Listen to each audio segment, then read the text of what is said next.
Did you know the word spinster originally meant economically independent woman? Because the spinsters who were spinning their own thread and yarn were some of the only women who made their own money.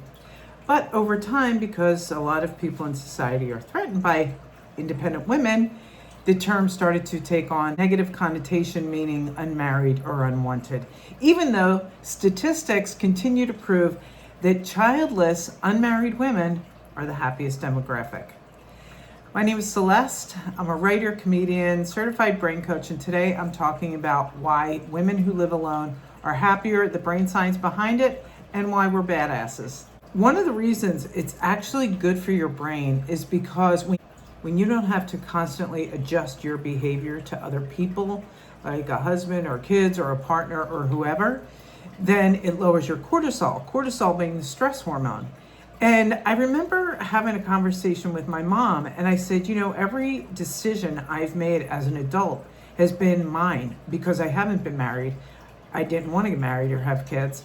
And she said, wow, that is really rich. And I remember that exact way she said it. She said, that is really rich, because every decision she made as an adult, she had to consider my father and her 4 children. And I think that so many women do not get enough time alone to think their own thoughts because we are so busy doing for other people. So living alone lowers your cortisol because you're not adjusting to other people's situations. And also when you do things for yourself, whether it's just making a nice dinner for yourself, or you make a nice bath, a nice bubble bath, or lighting candles and watching your favorite movie, all of that increases your dopamine. So which is our reward system. So it's just reinforcing that wonderful feeling of being alone with your own thoughts and making yourself happy. And I want to say that not having children and not being married, people will say that's selfish, and it drives me crazy because it is not a selfish decision. What it is an intelligent decision because you have spent the time to think through whether that is right for you. Because it is such a huge thing to have another human being, bring them into the world. Now you are responsible for making them a healthy, happy, productive person. And some of us just don't want that responsibility because we know it wouldn't be good for us. So again, it is not selfish to choose to not have children. It's smart. So I have lived alone for 22 years and continuously, and I would never have it any other way. If I were to get into a relationship with a man, he could live next door, or he could live in the same building, or we could, live close by to each other. But when you live alone long enough, your place becomes your sanctuary, as it should be. I mean, have you ever gone into a single man's apartment? Because I've been to quite a few. And no offense, guys, no offense, but they're usually kind of dirty. They're not cozy. I'm not always sure if things are clean, like the sheets are clean. And, you go into a woman's apartment, and there's more than just beer in the fridge, and it's cozy and it's comfortable. And that's why men tend to like to come to our places versus the other way around. I think all humans have an innate desire for autonomy and to be free.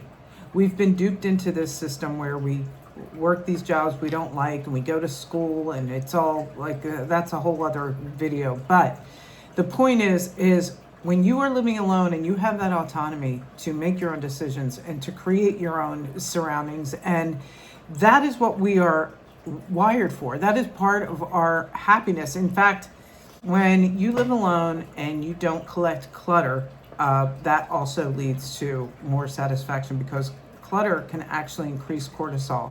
And the other thing is, when you're alone, you tend to go into your default mode network, which is that kind of state of daydreaming where you just allow your thoughts to roam, and in a healthy brain that just becomes kind of like a daydreaming state or a a pleasurable flow state. But if you get into the rumination where you're just thinking negative thoughts over and over, that is terrible for your brain. But that is what the default mode network is. And when you live alone, you get to spend time in that function of your brain, which is a really pleasant state to be in if you like daydreaming, which I love. So living alone does a few things that are really good for your brain. Number one, it strengthens the neural pathways for calm, because again, you're not adjusting to other people. You're not having to think about their schedules or what you're gonna feed them for dinner or any of that. I mean, that's the other beautiful thing about living alone. The other night I had crackers and cheese and an apple for dinner. Because you can have ice cream for dinner. You can do whatever you want. You can make yourself an amazing dinner, and you don't have to like share the remote and try to figure out what you both want to watch. You can watch whatever the hell you want. You can watch a documentary for 15 minutes and go, this is boring. I want to watch something I've seen a million times, like 16 Candles. Also, the more decisions you make alone, the better it is for neuroplasticity. Neuroplasticity is the ability to develop more neurons, more brain cells, and that's what living alone helps you do as well, because it's all your own, all happening in your own mind, your own decision making, your own default mode network. So why does all of this make you a badass? Because living alone trains you to trust yourself. It gives you the confidence to make your own decisions because you need to, and you're able to shut out the noise, and that makes you powerful. And I know not everybody in society likes powerful women, but we do. So living alone actually makes your brain stronger. So call me a spinster. I'm happy. I'm happy to be an economically free-minded, free-thinking, spinster, cat-owning woman. If you like this video, please subscribe.